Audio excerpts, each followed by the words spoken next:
നമസ്കാരം മാഡം. ഒരു കുഞ്ഞിനെ സംബന്ധിച്ചിടത്തോളം ഒരു കുഞ്ഞ് ജനിച്ച് വീഴുന്ന ആ ഒരു സമയം മുതൽ ഏതൊരു രക്ഷിതാവിന്റെയും ആശങ്കയാണ് ഏതൊക്കെ തരത്തിലുള്ള ആഹാരങ്ങളാണ് കുഞ്ഞിന് നൽകേണ്ടതെന്നുള്ളത്. ആദ്യത്തെ 6 മാസം കുഞ്ഞിന് ഏത് ഭക്ഷണമാണ് ഏറ്റവും ഉത്തമം? നമ്മൾ എല്ലാവരോടും പറയുന്ന ഒരു കാര്യമാണ്, നമ്മൾ ആദ്യത്തെ 6 മാസം കുഞ്ഞിന് മുലപ്പാലല്ലാതെ മറ്റൊന്നും നമ്മൾ നൽകുവാൻ പാടില്ല എന്നുള്ളത്.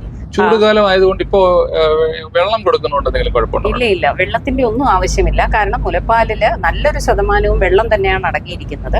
അതുകൂടാതെ തന്നെ കുഞ്ഞിന് വളരാൻ ആവശ്യമുള്ളതും ബുദ്ധിവികാസത്തിനും പ്രതിരോധ ശക്തിക്ക് ആവശ്യമുള്ളതുമായിട്ടുള്ള എല്ലാ ഘടകങ്ങളും മുലപ്പാലിൽ അടങ്ങിയിട്ടുണ്ട്. അപ്പോൾ തീർച്ചയായും നമ്മൾ മുലപ്പാലല്ലാതെ മറ്റൊന്നും തന്നെ കുഞ്ഞിന് കൊടുക്കേണ്ട കാര്യമില്ല. നമ്മൾ വെള്ളവും കൊടുക്കേണ്ട കാര്യമില്ല. ചൂടാണെങ്കിൽ പോലും നമ്മൾ എക്സ്ട്രാ ആയിട്ട് മറ്റൊന്നും തന്നെ കൊടുക്കേണ്ട കാര്യമില്ല. 6 മാസം വരെ മുലപ്പാൽ മാത്രം നൽകിയാൽ മതിയാകും. അതായത് ആദ്യത്തെ 180 ദിവസം മുലപ്പാൽ മാത്രം നൽകിയാൽ മതിയാകും അല്ലേ?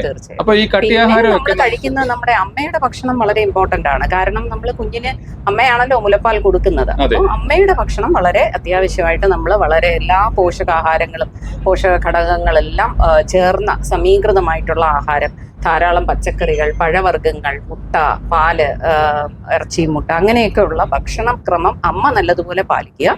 ധാരാളം വെള്ളം കുടിക്കേണ്ടതുണ്ട്. അമ്മ കാൽഷ്യം ഗുളികയും അയൺ ഗുളികയും കഴിക്കേണ്ടതുണ്ട്. എന്നിട്ട് സന്തോഷമായി പാലുണ്ട് എന്ന് പറഞ്ഞ് കൃത്യമായ സമയങ്ങളിൽ ഒരു 3 മണിക്കൂറൊക്കെ ഇടവിട്ട് രാവിലെയും രാത്രിയും പാല് കൊടുക്കുക എന്നുള്ളതേ ഉള്ളൂ. മാഡം, ഈ പാലൂട്ടുമായി ബന്ധപ്പെട്ട് കിടന്ന് പാൽ കൊടുക്കുന്നതുകൊണ്ട് എന്തെങ്കിലും തരത്തിലുള്ള പ്രശ്നങ്ങളുണ്ടോ? നമ്മളുടെ ഒരു WHO ഒരു ഇത് പ്രകാരം കിടന്നു കൊടുക്കുന്നതിൽ തെറ്റില്ല. പൊസിഷനിങ് ഓഫ് മദർ എന്ന് പറയുന്നത് കിടന്നു കൊടുക്കുന്നതിൽ തെറ്റില്ല എന്ന് പറയുമെങ്കിലും നമുക്കൊരു പ്രശ്നമുള്ളത് പലപ്പോഴും കിടന്നു കൊടുക്കുമ്പോൾ ക്ഷീണം കാരണം അമ്മയും കുഞ്ഞും ഒക്കെ ഉറങ്ങിപ്പോകാനുള്ള സാധ്യതയുണ്ട്. അങ്ങനെ വരുമ്പോൾ കുഞ്ഞ് പാല് ചിലപ്പോൾ തരിപ്പിലൊക്കെ കയറി പോയിട്ട് പിന്നെ അതിൻ്റെതായ ബുദ്ധിമുട്ടുകൾ ശ്വാസം മുട്ടൊക്കെ ഉണ്ടാകാനുള്ള സാധ്യതയുണ്ട്. അതുകൊണ്ട് തന്നെ നമ്മൾ കിടന്നു കൊടുക്കുന്നതിനെക്കാട്ടിലും കുറച്ചുകൂടി നല്ലതെന്ന് പറയുന്നത് ഇരുത്തി നല്ലതുപോലെ അമ്മ നല്ലതുപോലെ പൊസിഷൻ ചെയ്യുക. ബാക്കിൽ ഒരു തലയണ വെക്കാം. അപ്പൊ നമുക്ക് ബാക്ക് പെയിൻ വരാതെ ബാക്കിൽ ഒരു തലയണ വെക്കാം. പിന്നെ നമ്മൾ കുഞ്ഞിനെ കയ്യിൽ, കൊച്ചു കുഞ്ഞാകുമ്പോൾ കൈ ഇങ്ങനെ പിടിക്കുമ്പോൾ നമുക്ക് ആ ഭാഗത്തൊരു തലയണ വെച്ചാൽ അമ്മയുടെ കൈക്ക് കുറച്ചൊരു താങ്ങ് കിട്ടും. ആ രീതിയിൽ പാല് കൊടുക്കുന്നതാണ് നമുക്ക് കുറച്ചും കൂടി ഒരു നല്ല രീതി. ഈ രാത്രിയില് പാല് കൊടുക്കണം എന്ന് പറയുന്നതിനകത്ത് രാത്രിയില് അമ്മ ഉറക്കമില്ല, അമ്മയ്ക്ക് ക്ഷീണമില്ല, അമ്മയ്ക്ക്. അതെ. പക്ഷേ എന്നിരുന്നാലും നമ്മൾ ശ്രദ്ധിക്കാനുള്ളത് ഇതൊരു വിഷ്യസ് സൈക്കിളാണ്. കുഞ്ഞു പാല് ഊട്ടുന്ന ആ ഒരു സമയത്താണ് അമ്മയ്ക്ക് അമ്മയുടെ ആ പാല് ഊട്ടുന്ന ആ ഒരു ഇൻഫ്ലുവൻസ് കാരണമാണ് അമ്മയ്ക്ക് അമ്മയുടെ തലച്ചോറിൽ ഹോർമോൺ വരികയും വീണ്ടും പാൽ ഉൽപാദനം ഉണ്ടാകുകയും ചെയ്യുന്നത്. നമ്മൾ രാത്രി കാലങ്ങളിൽ പാല് കൊടുക്കാതിരിക്കുമ്പോൾ പിന്നെ അതിന്റെ അടുത്ത പകൽ എന്ന് പറയുന്നത് പാല് കുറയുവാനുള്ള സാധ്യതയുണ്ട്. അപ്പൊ ഈ ഹോർമോണൽ ഇൻഫ്ലുവൻസസ് ഇതൊരു സൈക്കിള് പോലാണ്. കുഞ്ഞു പാല് കുടിക്കുന്നു, അമ്മയ്ക്ക് പാൽ ഉൽപ്പാദിപ്പിക്കപ്പെടുന്നു, അത് വീണ്ടും കുഞ്ഞു കുടിക്കുന്നു, വീണ്ടും പാൽ ഉൽപ്പാദിപ്പിക്കപ്പെടുന്നു. അപ്പൊ നമ്മൾ ഒരു 3-4 മണിക്കൂർ നമ്മൾ കൊടുക്കാതെ ഇരിക്കുമ്പോൾ ഉള്ള ഒരു ബുദ്ധിമുട്ടെന്ന് പറഞ്ഞാൽ ഇതാണ്, പാല് ഉൽപാദനം കുറയാനുള്ള സാധ്യതയുണ്ട്. അതിന് നമ്മൾ ചെയ്യേണ്ടത് എന്താന്ന് പറഞ്ഞാൽ നമ്മളൊരു ലേറ്റ് നൈറ്റ് ഫീഡ്, നമ്മൾ വളരെ വൈകി ഒന്ന് പാല് കൊടുക്കുക. ഏർലി മോർണിംഗ് ഫീഡ്, വളരെ വെളുപ്പം കാലത്ത് ഒരു പാല് കൊടുക്കുക. അങ്ങനെ വരുമ്പോൾ ഒരു 4-5 മണിക്കൂർ അമ്മയ്ക്ക് ഉറങ്ങാനുള്ള ഒരു അവസരം കിട്ടും. ഈ പാല് കൊടുക്കുക എന്ന് പറയുന്നത് അമ്മയുടെ മാത്രം ഉത്തരവാദിത്വമല്ല, അത് ഒരു കുടുംബത്തിന്റെ മുഴുവൻ. തീർച്ചയായും അത് ഒരു കൂട്ടുത്തരവാദിത്തമാണ്.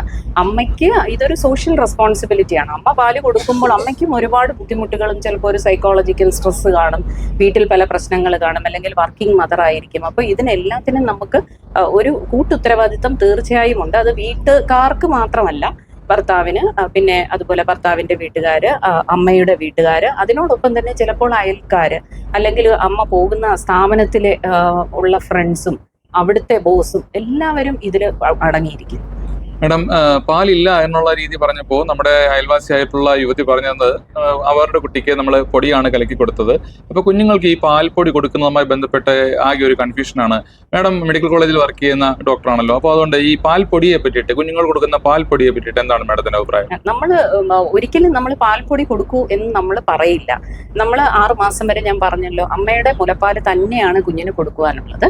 പിന്നെ ചില സാഹചര്യങ്ങൾ, അതായത് ഇപ്പൊ അമ്മ മരിച്ചു പോകുന്ന സാഹചര്യങ്ങളുണ്ട്, അല്ലെങ്കിൽ അമ്മ സീരിയസ് ആയി ICUവിൽ കിടക്കുന്ന സാഹചര്യങ്ങളുണ്ട്, അല്ലെങ്കിൽ ഇപ്പൊ ട്രിപ്ലറ്റ്സ് ഒക്കെ ഉള്ള കുഞ്ഞുങ്ങളും അങ്ങനെയൊക്കെ കുഞ്ഞുങ്ങളുള്ളപ്പോൾ നമുക്ക് ചിലപ്പോൾ പാല് തികയാതെ വരികയോ പാല് കിട്ടാതെ വരികയോ ചെയ്യും.